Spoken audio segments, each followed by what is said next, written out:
How's it going, everyone? Vlad here, and welcome to the overview that we have prepared for the demo that we have built for Automate 2026. If you have any questions, if you have any comments, feel free to reach out to myself through LinkedIn. This is also going to be posted on YouTube, but ultimately, if you want to experience the live demo, if you want to play with some of the settings, the best place is going to be in Chicago at Automate 2026 in the Teguar booth. We will have the entire setup, we will have the IPC, we will have the PLC, we will have the interface to program both devices, but also to tweak some of the settings that I will be explaining today. This is going to be the long overview, so if you do not run into me at the show, you can watch the full overview. I'm going to be covering pretty much everything from A to Z. If you want to have a shorter conversation as to how Joltech can help you and why we have selected certain partners, including Teguar, don't hesitate to reach out. I can give you something a little bit more condensed, and we can figure out if we can help you on some of your projects and what ultimately makes sense in terms of support, technology, solutions, so on and so forth. Without any further delay, let's get into it. So I continue to have a ton of different conversations around AI, around systems integration, PLC programming, SCADA and MES development. What I wanted to truly showcase is not necessarily the bleeding or cutting edge type of activities that yield a small percentage point for some of the top companies, again, that are utilizing a lot of their data infrastructure. What I wanted to showcase a systems integration project where you can interact with the system. This is a fully functional production line that is simulated inside of the PLC. We'll get into the hardware in just a moment, but what you can see on this main screen is a line overview of different assets. We have a filler, we have a capper,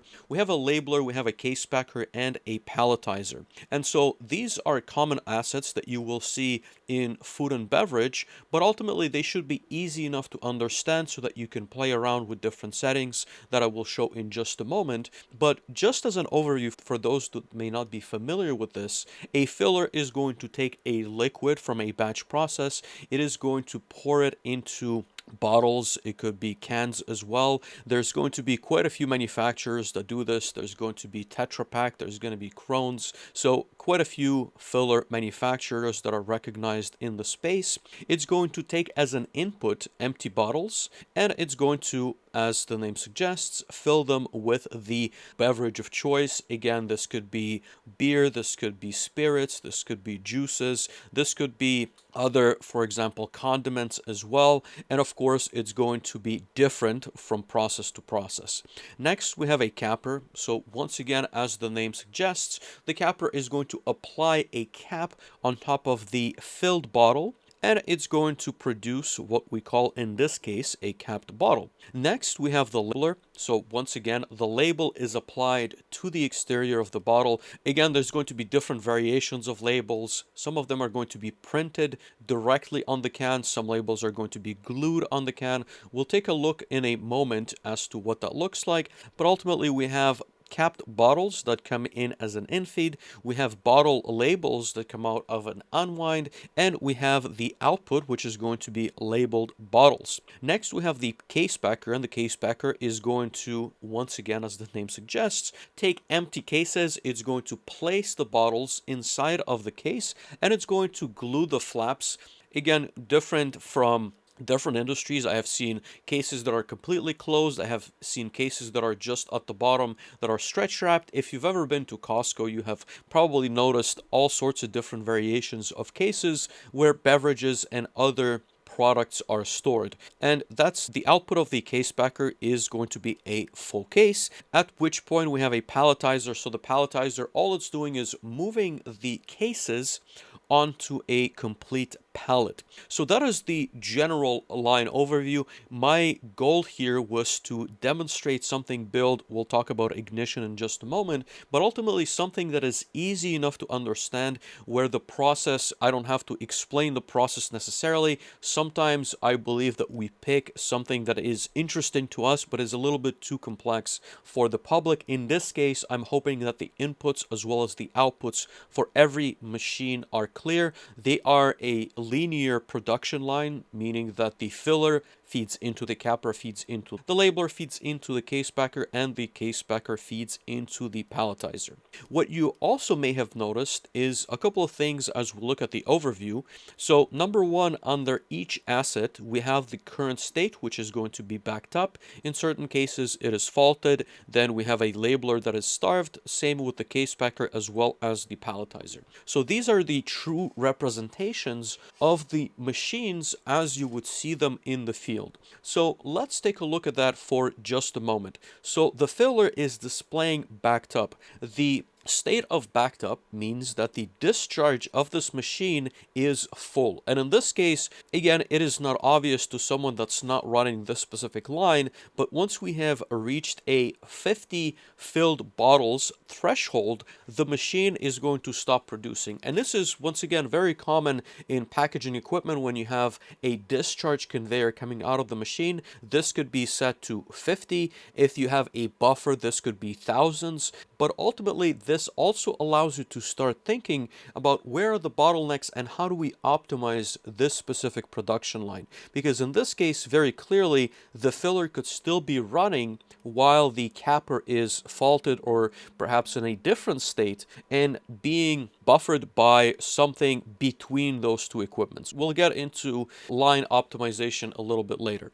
The capper is faulted, as the name suggests, there is some kind of a fault. What we can do here is we can look at the fault journal and we will see that the capper has a fault 7, which is the main conveyor VFD over torque. So there is some kind of an over torque fault present on the capper. We can close out of this for just a moment. We have a labeler that is starved. So again, imagine in a real world scenario, you have a capper that has faulted out. It is no longer placing caps on the bottles and capped bottles are not being produced. As that number gets to 0, the labeler, as the name suggests, will be starved, meaning that it lacks the necessary ingredients to complete the manufacturing or process operation for the output. And so in this case, the labeler is lacking capped bottles. It has the labels, as we can see by the number of bottle labels present at the infeed. Therefore, it is not producing labeled bottles.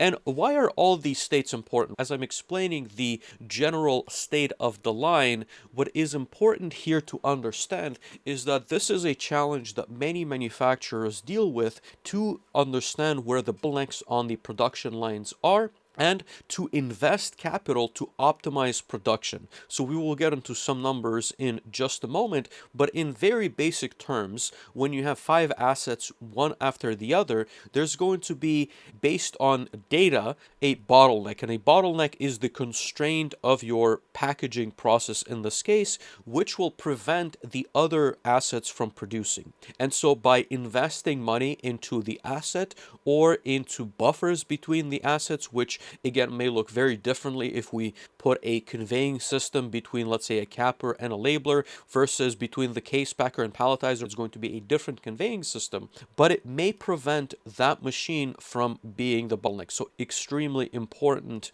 problem to solve for many different manufacturers. And of course, here we're looking at a discrete process. The same general principles apply for batching processes. So if you have different tanks that are going to be feeding from one to the other, there's ultimately going to be some bottleneck for the batch. And in that case, once again, it might be a little bit different. You might need holding tanks as opposed to buffer conveyors, but the story at a very high level is going to be similar. So as we continue the conversation around this line, let's peel back the onion just a little bit. What does it actually take in the real world to run some of these assets before we can extract the data? And so typically, in this case, we have 5 different machines. I have a high-level architecture that I've shared on LinkedIn a while ago. So I just want to give this as a brief example of what one could expect. Again, if you're not inside of industrial automation,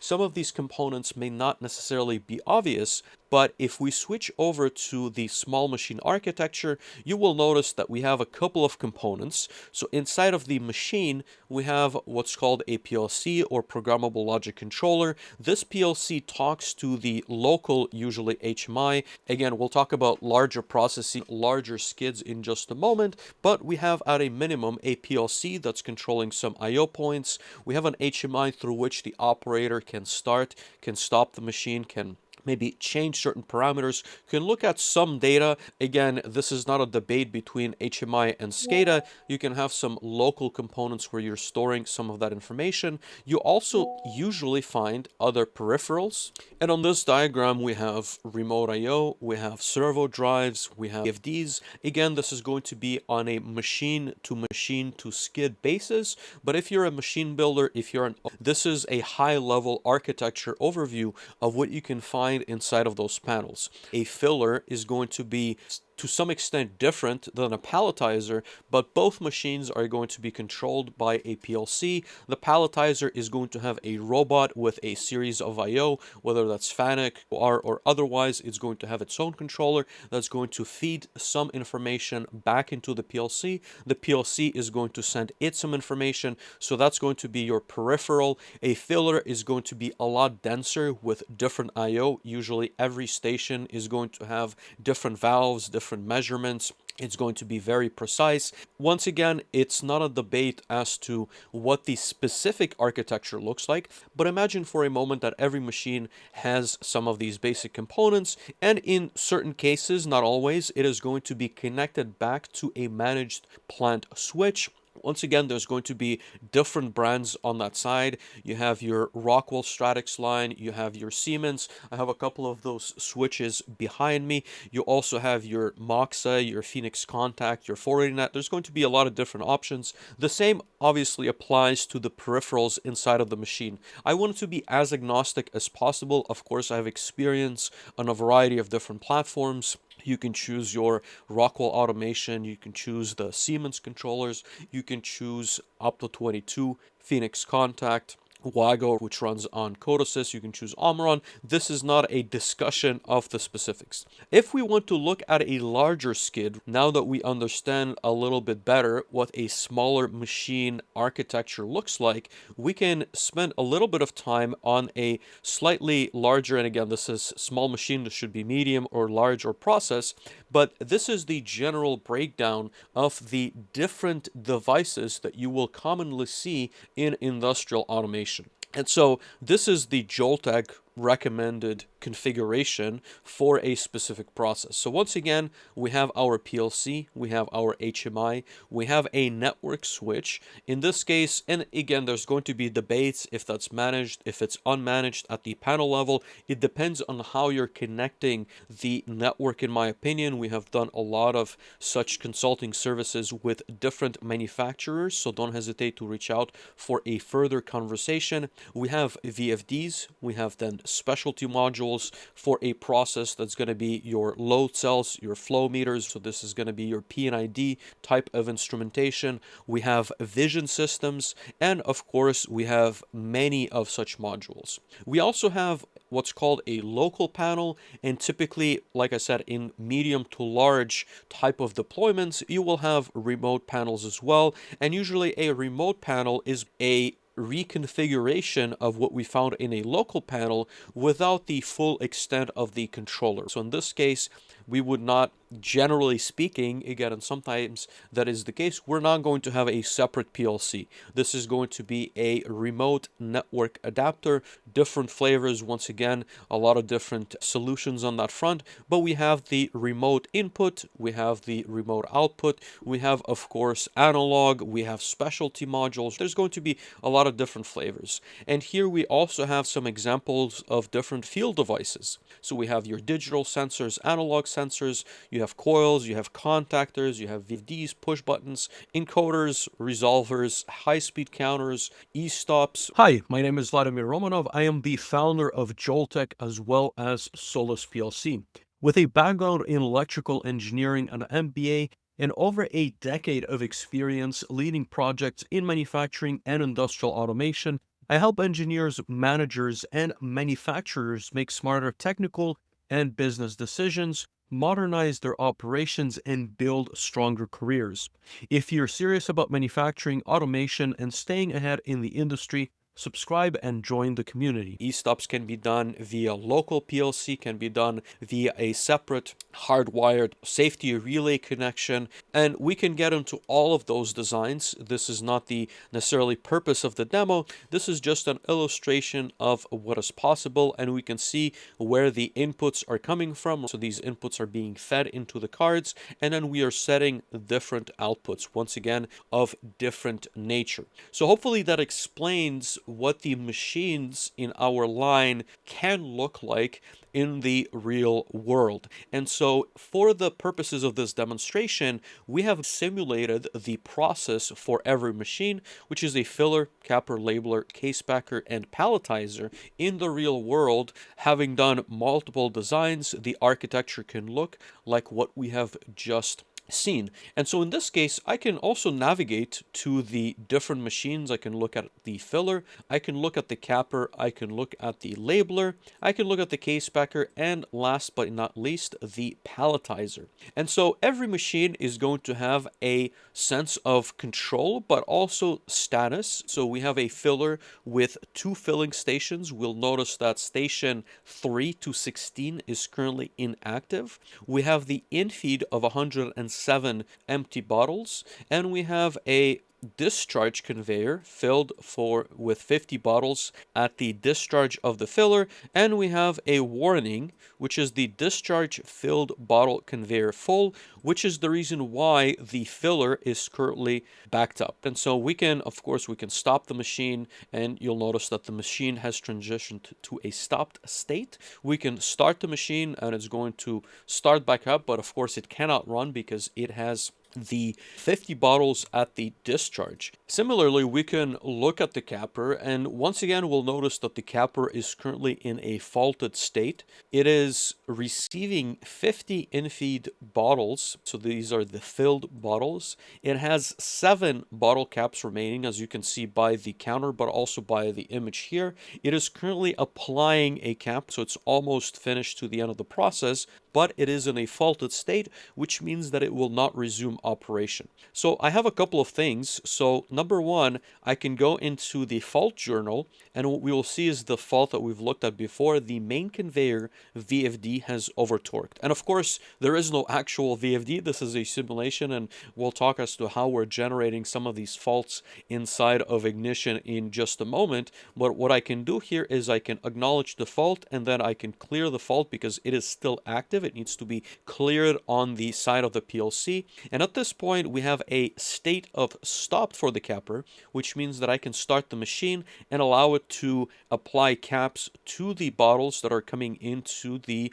infeed. And you will see that the operation takes a little bit of time, but every cap is consumed up until the point that the capper should also become starved, because one of the inputs, which is the bottle cap in this case, is going to be 0. And as the operation suggests, we also have a warning that says that the infeed empty bottle conveyor is low, and once it runs out of caps, it will go into a starved state. So let's observe that for just a moment. As you can see here, it's going to apply the last cap. It consumed the last cap. It is still running, and at this point it is starved. There is no more caps to apply. I have created quite a bit of logic, and so this is when I will introduce this. So if I go into my capper, I can add the caps to the chute. So I'm going to just add 5 caps. I'm going to press on confirm. We should have 5 caps displayed momentarily, and because the capper is in a running state, it will resume applying caps. Of course, I can stop the machine mid-run. It's going to wait for me to restart the machine. What I have not demonstrated yet is that I can do so from the main overview of the line. I can do so from the main machine. So the concept that we're trying to build towards here is this situation of an HMI, but also of the overall system that's going to act more of as a SCADA as well as an MES. And so this becomes incredibly interesting because we can control the individual machine. As I've described, we can have the screen at the operator level at the machine, but we can also have a control room from which you can see the status of the entire line, and you can start and stop, and of course clear faults. And once again, if that's the right approach or wrong approach, depends, of course, on the safety assessment as well as the facility, but we have that technical capability showcased right here. Before we move on to looking at other assets in the simulation and the software that we have built, we need to answer one very important question as to what have we chosen for the hardware architecture. And I've shown you the general high-level layout of smaller machines or medium or large size machines or processes. But for the purposes of this demo, we have a PLC and we have an IPC. And there are very specific reasons as to the choices we have made on both sides. So on the PLC side, we have chosen a Rockwell Automation Compact Logics PLC, and we can switch over to the program that is currently running on that PLC. We will look at it in a little bit more detail in just a moment, but if you would like to get a copy yourself, you can download this from the Joltech GitHub page, but ultimately this is a 5069 L306 ERMS2 Rockwell Automation Compact Logics PLC, which is running version 32.16 of firmware and consequently the same Studio 5000 environment. So why did we choose Rockwell Automation? So personally, I know how to program a variety of different PLCs, from Rockwell to Siemens to Omron to Opto and PLC Next from Phoenix Contact. However, what I continue to see a lot of at least my clients deploy is Rockwell Automation, and that is because of the North American region first and foremost, but also for larger manufacturers, that is the platform of choice. Again, this is not a debate of Rockwell versus Siemens versus some of the other companies. This is more of a showcase of what I see most commonly in my conversations. But of course, I have absolutely no problem programming the same exact system on any of the other platforms that I have mentioned or learning some of the new platforms. So on the PLC side, we have the Compact Logics. On the IPC side, we have a Teguar IPC. And so Teguar is a company that manufactures a lot of different ruggedized or industrialized IPCs, different panel computers, as well as washdown safe screens, and that is one of the reasons why I started to approach them and ultimately started working with them, because I continue to do a lot of work in food and bev, in pharma, in CPG, where a lot of those constraints are very important. And so for the purposes of this specific demo, because what I wanted to demonstrate is not just a single standalone HMI system, I wanted to demonstrate what could be done at the SCADA and MES level, I have chosen their Optio TB-7393 IPC, and let's give a quick overview of what it provides. And I guess answer the question as to why we chose it as opposed to some of the other solutions. So let's take a look at the Optio TB-7293 IPC from The first thing that you will almost immediately notice is the price point, which is extremely competitive from the other vendors. So that is a very good sign. We, of course, can configure and purchase a different layout. For the purposes of this demo, I have added a little bit of RAM as well as SD space. So if we go into configure and buy, first and foremost, we can choose a different processor. Again, the pricing is very transparent. We can change the storage. I believe that 128 gigs is a little bit light. Again, it truly depends on what you're looking to do. If this is going to be a standalone machine, that is perfectly fine. I prefer to have some historical information, which we will talk about in just a moment, how we're historizing inside of a database for a variety of different alarms. But ultimately, you can choose what suits your application. And of course, you can either insert a SATA drive or an NVMe. Once again, it is a matter of preference, but also does impact on your read and write I/O when it comes to sending and retrieving some of that data. On the RAM side, again, we can usually choose between 8, 16, and 32. There's, of course, in the current climate, a lot of RAM shortage, so there will be a difference in price when it comes to installing some of those sticks inside. That being said, if you're looking to get something close to what I have configured, it's going to be your SCADA 512 gigs. It's going to be 16 gigs of RAM. I have added Wi-Fi just for demonstration purposes, so I can easily program the machine. It can obviously be wired into whatever PLC or system that you may need. And I believe that those are the only changes I had made. I loaded my own Linux distribution. If you want to have it preloaded with Ubuntu, of course you can for a very small price as well. And ultimately, this IPC is going to come out at, in this case, 2272.64. And again, very reasonable, very affordable. So why do we choose an industrial IPC as opposed to something else? And I made an entire video discussing why it is an important selection step and why we would want to buy this instead of, let's say, the Lenovo or just Dell IPCs. They're not IPCs, they're just PCs that you would see in a home office or a lot of times in just office environments. And of course, it's going to be the ratings. So the temperature down to minus 40 degrees C. It is also going to be a lot more heat resistant. It's going to have a wide voltage DC input. Again, if you're at home, if you have a normal power supply, stepping down to the voltage, it's not a problem. If you are in an industrial environment, you have motors coming on, coming off, there's going to be quite a bit of noise on your either AC or DC input side. Obviously, there's going to be a discussion to be had around that. But what I also really liked is the availability of ports. Once again, if we zoom into the IPC, we can first and foremost notice that we have multiple Ethernet connections. And I have confirmed that once you SSH and remote into the Linux distribution,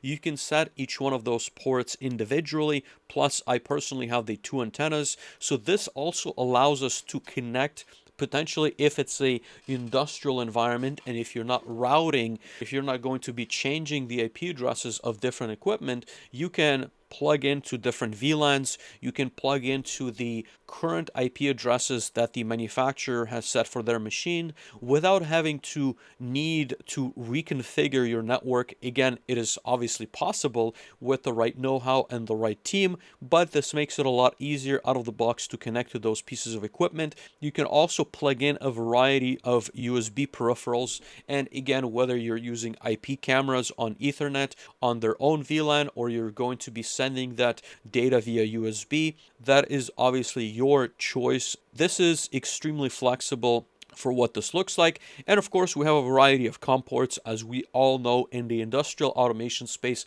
and manufacturing, we still have quite a bit of RS485 and some other protocols that require a COM port connection. So we've talked about the IPC, we've talked about the hardware choices. It is now important to transition and understand what have we loaded that allowed us to build the application that we've seen just a moment ago. And so in this case, I am running Ubuntu on top of the Teguar IPC. I have debated running a different, perhaps, instead of just running the OS on the IPC, running a hypervisor such as Proxmox, which would then allow me to put up a variety of different VMs. Again, one VM could be used for data, one VM could be used for programming, let's say your PLC. This is, I would say, a very tricky decision. This is not a rack-mounted server, and although it can take the load of a demo, typically you're not going to utilize this as a jump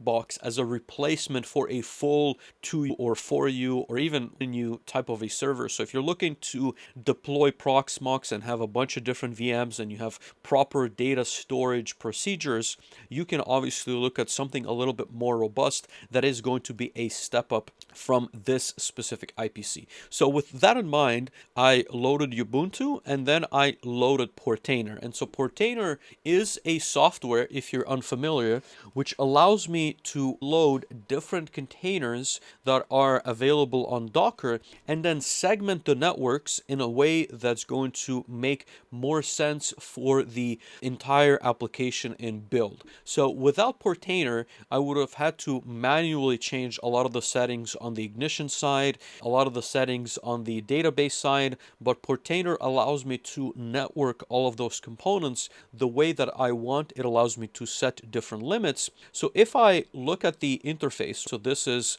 of course, the main page that you will connect to. We have the local environment, and here what I will find is 4 containers. So Portainer itself runs inside of a container, but we also have 3 different containers. One of them is Ignition 81, Ignition 83, and the last one is DB. So for the purposes of this demo, I wanted to accomplish a couple of things. I have already shown you the production line, and we will get back into it in just a few moments, but that production line is running on Ignition 8.3. And there is a big difference. Again, I have made multiple videos. I had conversations with the C-suite of inductive automation on this topic for multiple podcasts and just videos, but there is a major difference between Ignition 8.3 and Ignition 8.1. That being said, I still wanted to showcase a little bit of both. What I have done is I've built the application on Ignition 8.3, but I have loaded the Launchpad projects into the Ignition 8.1 instance. So I also wanted to have it running alongside with what I'm going to showcase, just as a demo of secondary potentially applications of OE and KPIs. And of course, the MariaDB instance, for those who are unfamiliar, it is a fork that is open source of MySQL, which is in this case used to store the fault codes for our Ignition deployment. And we can take a look at the gateway and how that's being set up in just a moment, but ultimately it is storing data inside of the IPC, inside of the database that is coming out of Ignition in the pre-specified table, which we are then retrieving and querying for that main page. So let's go back to the main page of our line. If we go back into the overview, what you may have noticed is that we have a couple of data points on top of these states. So we left on the topic of different states for our line. What underneath the states is a couple of things. So number one, we have the production of the asset.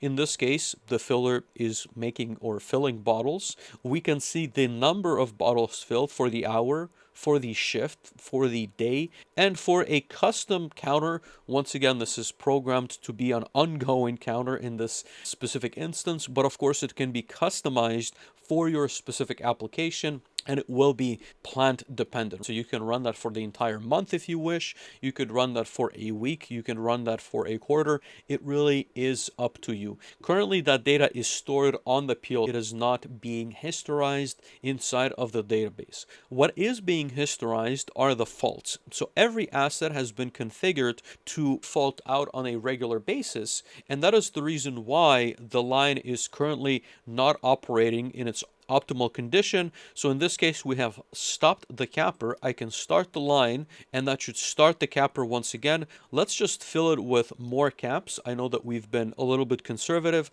I'm going to go into my settings. I'm going to set 100. I'm going to confirm, and now the capper should be running once again with the 100 caps, depleting them, of course, one at a time as it applies it to the bottle. So hopefully the process makes sense. We have a filler that is running much faster than the capper. Therefore, what you will notice is that as the capper takes the filled bottles, it will temporarily allow the filler to run, and then once again it will be backed up. And so this is where some of these simulation tricks have been extremely interesting to program. So if I go into my filler, and if I go into, you'll see the bottles being filled. If I go into the simulation settings, I can adjust the speed of the filler. So I'm going to reduce it all the way down. And what you will see right now is that the filling process is going to be a lot slower than we have originally seen, which means that the filler is hopefully going to start not being backed up. So now that we don't have 50 bottles at the discharge of the filler, we have the filler operating as expected, and we now see that the discharge is slowly depleting. And so if we wait long enough, we will see that the filler is going to fault out. So now we have a filler that is faulted, which means that the capper is going to run out of filled bottles as it continues to apply those caps.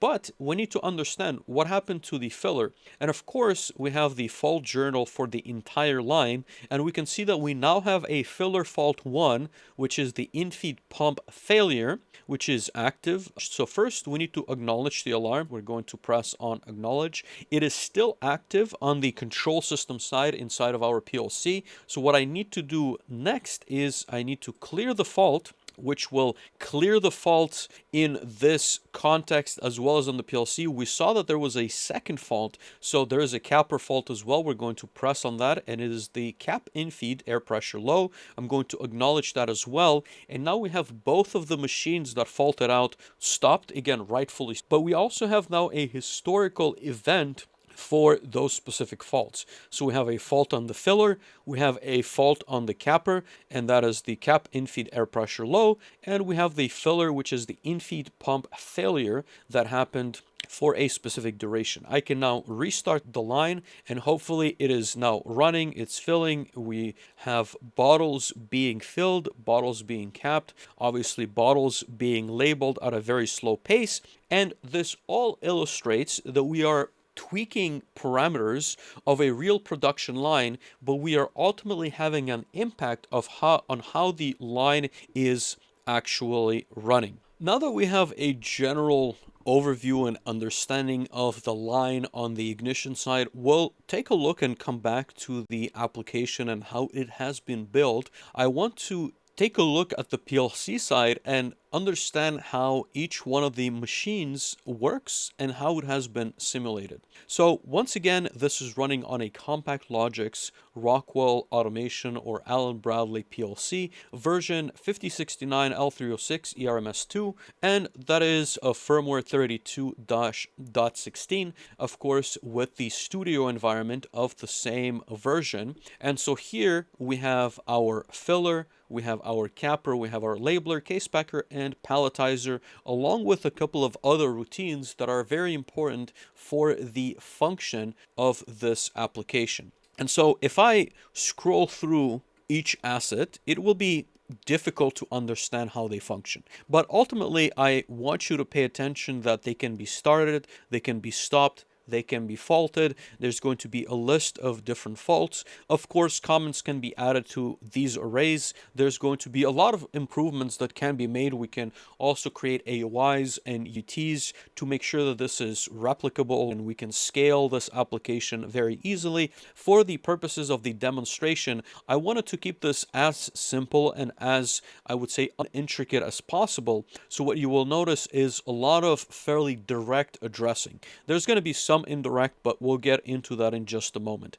And so the machine on the filler side is going to take some time to complete the process, and we're simulating that by adding based on a time basis. If the machine is running, it's going to take some moment to fill, and it's going to restart on every single station. So we have station 1, for example. So based on the scaling factor, it's going to increment by, in this case, I believe it's every 200 milliseconds. So right there we have the timer. It's going to increment by 30 until it reaches this 10,000 set points, which is when the bottle is considered full. And of course, we can replicate this. In this case, I've made only 2 stations. We can have 10, 16 of them, however many would like.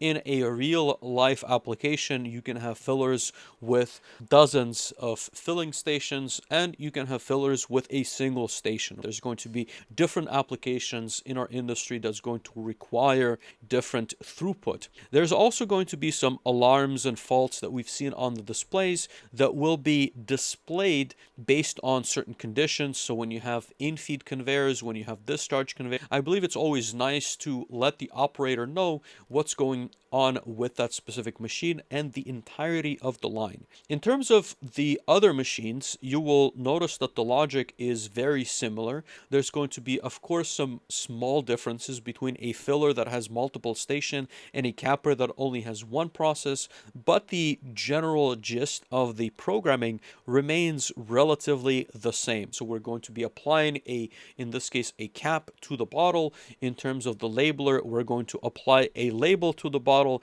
but the logic remains relatively similar to what we have seen. The case packer is going to be a little bit different because we have two stations. The first station being the one that folds the actual box that places the 6 bottles inside of that station, and the second one being the one that glues the flaps. And so you're going to have scaling on both of those factors, but you're also transferring in a way that makes sense. We'll take a look at the animation in just a moment, but ultimately the case packer is slightly different than what we've seen in the other machines. And then the very simple once again, so instead of applying something to the process, we're moving the case onto the pallet. So it keeps track of how many cases we have on the pallet, and it's going to complete a pallet. As you can see, the logic is only 3 rungs in this case, and all it's doing is starting, stopping, being faulted, and handling the operation. Where this becomes quite a bit intricate is inside of our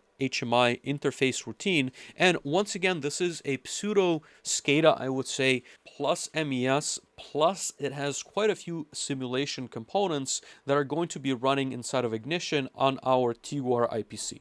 And so in this case, we start by computing the state of every machine. I've already talked about this a little bit, but we have a custom state. So for the filler, it's going to be filling. Then we have starved, we have backed up, we have running, we have stopped, and we have faulted. And of course, we can expand this depending on the application or the MES of your choosing. This could be starting up, this could be heating up. It depends on the process. A filler can start momentarily, while if we talk about some kind of a batching process, it may take an hour, in some cases an entire day to start equipment, get it up to temperature. So it could also be not necessarily running immediately, it could be accelerating, it could be heating up. So we can describe different states in a way that makes sense for your operation. And of course, if you would like some help on that side, Joltech is more than happy to discuss that specific application with you. If we switch back over to our Studio 5000 environment, again, I don't think there's a lot of value into going into each one of these rungs, but we have a couple of rungs to handle the displays, the alarms on the screen. We have a way to reset the faults on each piece of equipment.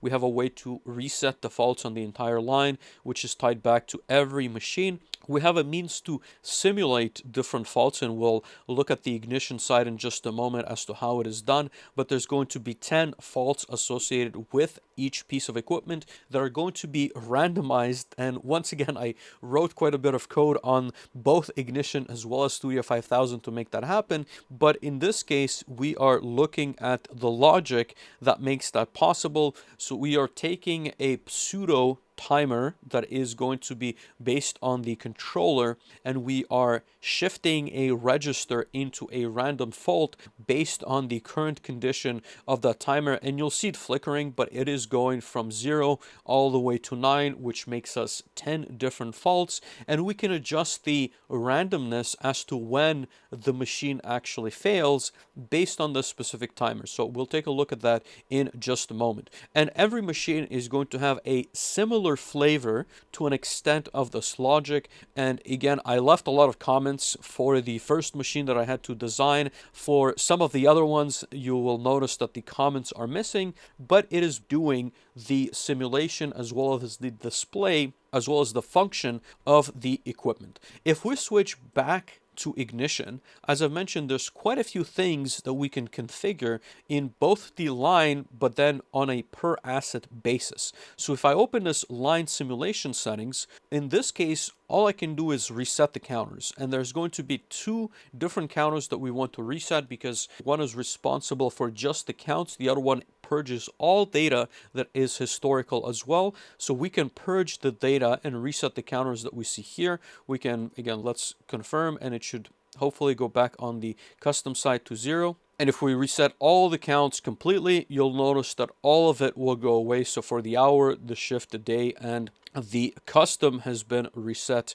of course, as well. So at this point, we can go into an asset and let's talk about the simulation settings. We can add ingredients. We've seen that already. So with the filler, we can add 50 empty bottles at the infeed. So for whatever reason, I don't remember when I programmed this why I set the limit to 50, but it's not going to let us enter anything above that. We can adjust the speed from 0 to 100%. I have shown you in the code where that is done. And we can also change the randomness of our fault. So in this case, let's assume that I move this up to 709 seconds. This is a very interesting piece of logic. So the minimum is going to be 180 and the maximum is going to be 709. If we go back to our PLC, obviously we are looking for the filler for which we made that change. And if we go into the logic, you will notice that the timer, so we're looking at these at the double integer,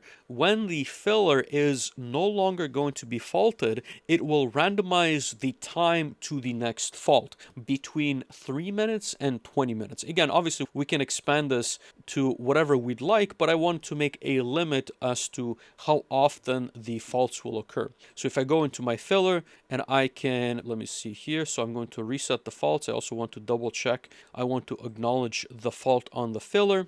Once it starts running, so it should assign a, there we go. So it is no longer faulted. It's going to one shot per this rung of logic, a timer that's going to randomize how long do we have until the next fault. But of course, this is a smart way of tracking the fault. It will only fault out from the runtime. So just as you would expect in a normal facility or manufacturing process, the only accumulation towards a fault that is meaningful is going to be during runtime. What I have come up with is while the filler is running, we will take this much time to fault out. And of course, if we place it back into production, so let's start the machine, we will notice that the timer is going to start going up, and it is also tied to the actual running state. So if it's backed up or if it is starved, meaning it's not actually filling bottles, this timer is not going to work, and this is what these states represent for the filler. So hopefully that is clear. If we go back to our line, like I said, we can adjust the fault states for every specific machine. I have it set to 3 minutes. I was doing some tests, but we can also see that the capper is faulted. The labeler is currently starved because it has no in-feed bottles. The case packer is stopped. We can start the machine. Let's start the case packer, and we will see that it is currently folding the case, after which it should apply glue to the case, and we see a slow process of applying glue. We can obviously open the simulation settings and adjust it to be much faster, and we'll notice that it is almost going to be instantaneous. And so it will very quickly be starved because, number one, we do not have bottles coming into the case packer, but we are also almost out of cases. So once again, we can add 100 cases at the infeed. We'll see the cases. We have 100 of them, and that should be adequate. We also are almost out of glue, so we have glue remaining 3. So for 3 cases,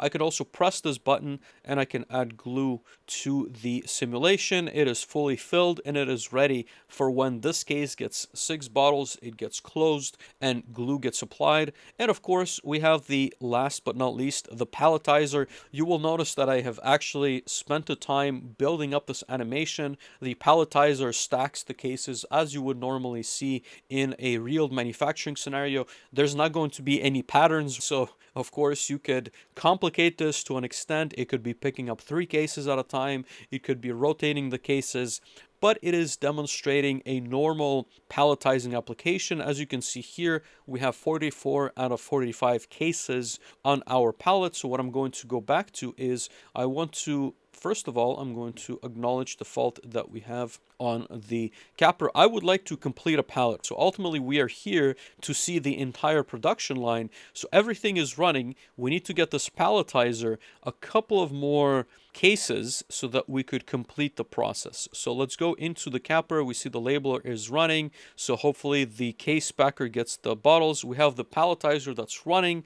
and let's see if it completed. So we have a full pallet. Once again, I need to probably move this label down so that it is a little bit more visible, but we can see that it's 45 out of 45. I can clear the pallet, in which case the palletizer is going to restart its operation. Once it gets its first case, it's going to be placed on the pallet. Let's see where the case packer is. We need one more bottle here. So the capper is really the bottleneck. It is very obvious based on the speed the line is currently running, but of course in a real world scenario it is a little bit less obvious. And we have this case a little bit off the pallet again. The image is maybe not ideal, but it is representative of the number of cases that we see here. So what I'm going to do actually is I want to change, because we now need more capped bottles. I'm just going to increase this quite a bit, and hopefully we can speed up the process, and we will very quickly see that the capper will no longer be the bottleneck. Now the filler, which we have modified not too long ago, is taking a very long time to fill the bottle. So I'm going to also crank this up. Let's see here to like half speed. It should be very fast. And so the palletizer should receive cases very quickly. And of course we can also, let's see here, we can change this and make the palletizer very slow. So if I crank this all the way down, you'll see the palletizer is going to be very slow and become the bottleneck, if I'm not mistaken, of the process. Let's take a look at the overview. So we see the filler always running, the capper not always running, so it looks like there is still some room to improve the filler. So let's just crank that all the way up and see how that performs. If we go back to the line, we'll notice that almost everything is going to be running. So the labeler now is the one that's causing some problems. It looks like the capper as well. Again, of course, we can play with the settings, but ultimately, so here we have the capper that ran out of caps.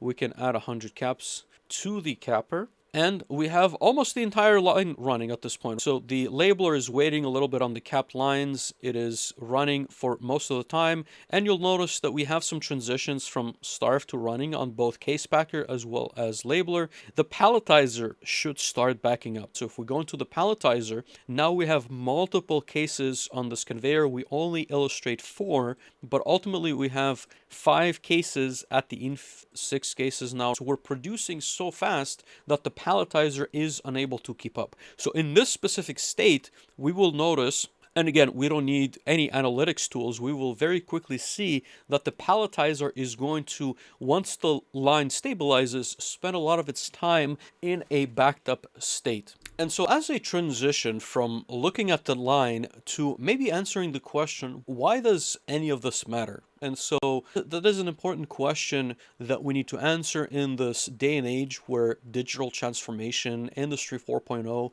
and AI are ultimately taking over a variety of different tasks, and there's going to be a lot of different debates as to what needs to be done. And so ultimately at Joltech, we help you automate your processes, we help you troubleshoot certain issues and downtime, but ultimately we help you connect, collect, store, analyze, and visualize the information that is going to be contained on your plant floor. And depending on your journey and the current state of your facility, that may be at a different place in terms of those steps. So the first step is, of course, you may have a control system that is running inside of the individual equipment. It is not currently connected to the entire plant infrastructure. So what we have seen in this specific case, we have a Rockwell PLC. In your specific instance, this could be either a different brand of PLCs, it could be a mix of different PLCs that came with the process, that came with the equipment,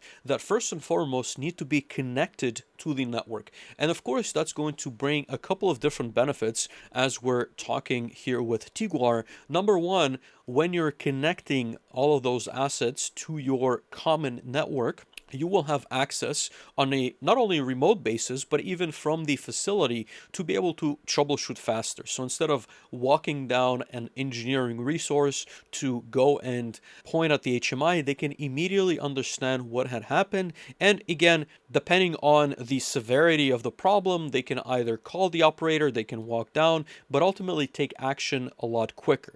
Number two, of course, as you connect and as you standardize a lot of the data, as we have shown in this demo, demo, you can start understanding what is happening with some of those assets. So before the connection component happens, it becomes very difficult. I have seen many manufacturers at the end of the line that are going to log with a single photo eye, or perhaps with just a number of pallets, the number of product that has been produced at a specific shift, specific hour, specific time. Of course, digitizing is going to open up a lot more doors when it comes to understanding where the issues are, but also where to invest capital for eliminating the bottlenecks and providing the most ROI for the facility. We have the store component. So again, we haven't talked about that yet, but ultimately you can store the information inside of either Ignition or a separate database. You can also funnel that to a different server. You can, of course, funnel that into the cloud. This is where we start discussing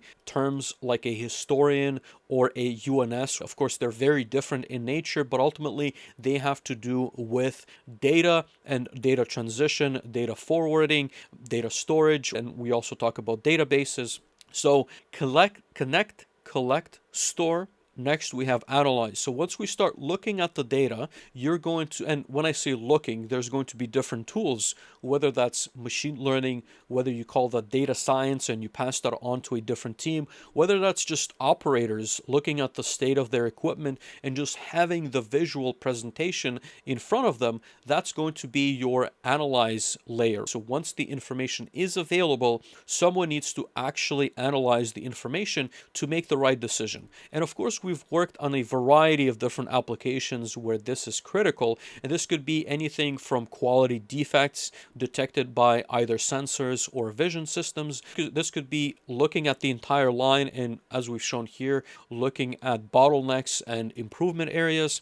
And of course, once you get into MES, this could also be paired with the data from the ERP side, from your work orders, your maintenance orders, your different downtime. There's going to be a lot of different aspects. It could be also changeovers, again, depending on the state of your company. And last but not least, of course, is visualize. So as we talk about different components, it is still extremely critical to create, and I don't like personally the term dashboards, but ultimately in some cases it is dashboards. In some cases, it's going to be a spreadsheet or a CSV file to be processed by, as I've mentioned, the data science team. In other cases, that could be going into Tableau. In this case, it's going to Ignition. It could also be visualized on platforms from other vendors. It could be on the Rockwell Plex or Optics, or even Thin Manager Factory Talk VUSC, which is also showcased at the Teguar booth. But there's going to be other options than what we're showing you. Ultimately, we are more than capable in supporting you in your goals. If you have already made the decision for the platform, more than happy to help on that side. If you need help deciding on the platform, more than happy to advise on that architecture as well. As we do a quick look back at the entire line, we see that it has stabilized, and of course the reason for the stabilization is because the palletizer has faulted out. As I have shown you in the past, if we go into the fault journal, we will see that the palletizer has a fault 4, which is robot failed to pick. It is critical, it is active, it is unacknowledged. What I would like to do is, let's fix all of these assets until they fault out. And as you can maybe remember, we have tweaked the filler random selector, but we have not made any changes to any other assets. So if we go back into my case packer, we will notice that it is starved. It needs more bottles at the infeed, which we then look at the filler. It is also starved, but in this case, we have 40 bottles that are capped. What we're missing are the labels on the unwind. And so here I made a nice interesting animation.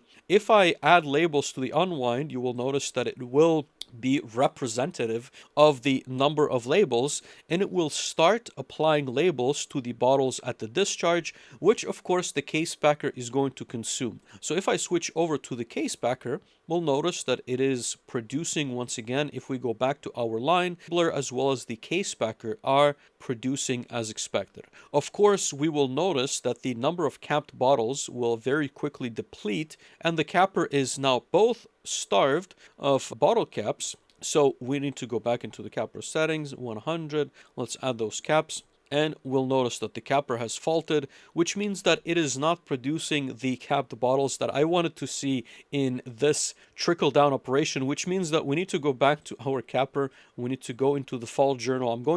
So this is going to filter on the capper page for faults that are only unique to the capper. I'm going to acknowledge this specific fault. I'm going to clear the faults again for the capper only. I'm going to go back into the line. I'm going to start the machine. I'm going to go back to the line overview, and at this point we have also faulted the alert. So once again, we are in a position where the capper and the filler are running. I need to add some empty bottles to the filler as it will soon deplete. We are producing the bottles that we need for the capper to continue its operation. We'll notice that the filler is now starved. So what I'm going to do here is filler simulation settings. I'm going to add 50 bottles a couple of times. Let's see here. So we have 200 empty bottles, so it should continue the operation for the capper. If we want to look at the logic, so if we navigate into our simulation, we have the filler, which is incrementing. So this is the fault timer that I've discussed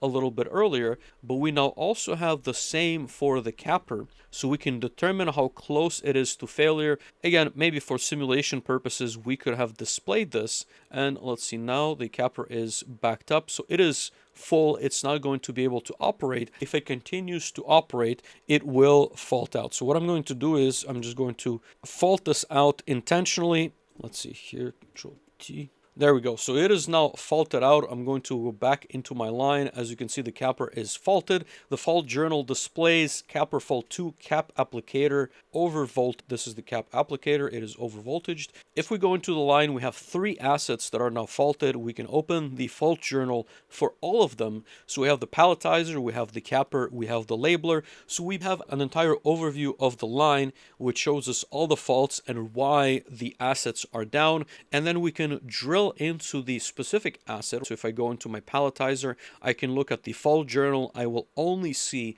the specific faults for the palletizer at that specific machine. So you can immediately see how this could be an HMI versus the line overview could be an entire SCADA overseeing a process or production line in this specific case. The last discussion that I want to get into is, of course, what are we running on the ignition side? And as I've mentioned a little bit earlier, we have Ignition 8.3 installed on top of our Portainer instance, and it is talking to not only the PLC that we have, we're also talking to a database. So we have a couple of connections here, and if we go into devices, we can obviously see the Allen Bradley PLC that we have in place, and I can obviously edit, and you can see the driver that I have and the IP address on the private network. So this is not going to be exposed in any way, shape, or form, but you can see what's going on with the controller. We also have a database. So this is going to be the MariaDB connection, which is a MySQL database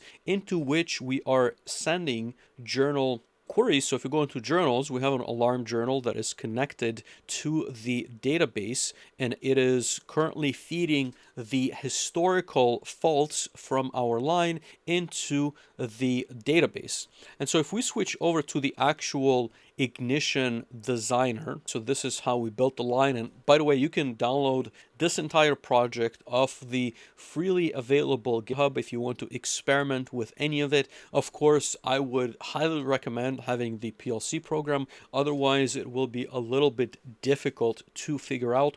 But we have the controller, we have all of our tags inside of the browser. There's, once again, I think it's going to take too much of a process to explain everything, but we have all the PLC tags that you have seen earlier that are tied to the different animations as well as visualization of components for every piece of equipment. And so here, again, there's going to be some tweaks that can be done perhaps on how it is presented. There's always a debate between, again, HMI, UI, UX, and of course, this is not a production application. This would be done very differently if it was an HMI that we would see in the field. But in this case, it illustrates the process very well as allows us to control components of the process as needed. And so, again, I'm not going to explain every single design choice. A lot of these elements have been made available on the ignition side, and of course we have nice little animations when we have the capper, for example. We have the caps appearing and disappearing. We have the, for example, the filler, the bottles are overlaid with a tank component that are going to show the fill level. We could add other animations, of course, the liquid flowing of the right color for your specific process. We have the labeler discharge. We have the case backer that has staggered containers for the bottles that displays it very nicely and accurately in terms of the animation. We have a glue that depletes. Again, there's going to be a lot of different animations that are handled inside of ignition. We do have the alarms, so this is something I do want to discuss. So every asset has a tag which has been configured as an alarm array, and if you have been paying attention on the PLC side, that is a double integer with a lot of different bits that will act as alarms. So we have different faults, and you'll see, again, I'm not going to explain the fundamentals of ignition, but you can set the priority, but you can also set a bit state, which means that this alarm looks at bit 0 of that specific double integer, this alarm looks at bit 1, this one at bit 2, 3, so on and so forth, and they actuate, again, in the way you would expect, or at least I would expect, inside of a PLC. You do not need to create some kind of a translation. There's a lot of different options when it comes to actuating an alarm based on a set point, a range of quality, on bit state, so on and so forth. So extremely versatile when it comes to creating a lot of the alarms. We're not going to save any changes. And of course, we have the line overview. We have the palletizer. In this case, I opened the wrong screen. So we have the palletizer, which has the different cases. And once again, I created a ton of different animations when it comes to the visibility of these cases. And once again, this is based on the counter as well as the logic on the PLC side. So if we have more than 9 cases,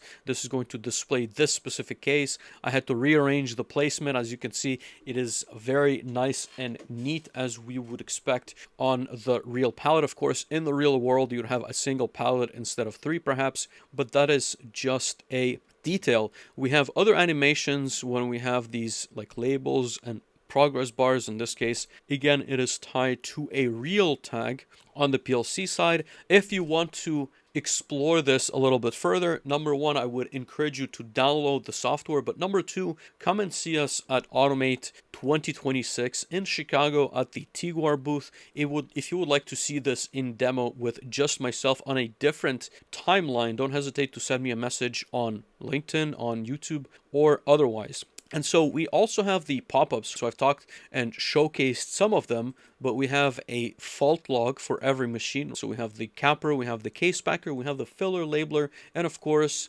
the entire line. We also have the simulation settings. And again, these are going to adjust different tags on the AC side, of course, with all proper handshakes, and there's going to be different flavors, like the labeler, for example, is going to have different tags than the overall, than the power. This just makes the entire animation very interactive. So hopefully this makes a lot of sense. I hope that we have demonstrated a lot of different capabilities from the plant floor. So we can help you select instrumentation, we can help you design panels, we can help you refer to someone that can build your panels incredibly well, whether that's for a specific machine, for a process, for a medium or large size skids. I have worked in very large manufacturers such as Procter & Gamble, Kraft Heinz, Post Holdings, in process industries, so very process oriented system designs, but also with discrete processes. I've done a lot of work for TAM brands, a lot of vision systems, so we can talk about that too.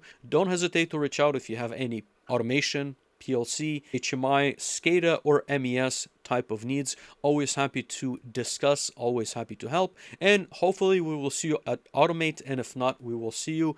Don't hesitate to reach out. Thank you so much for watching, and see you next time.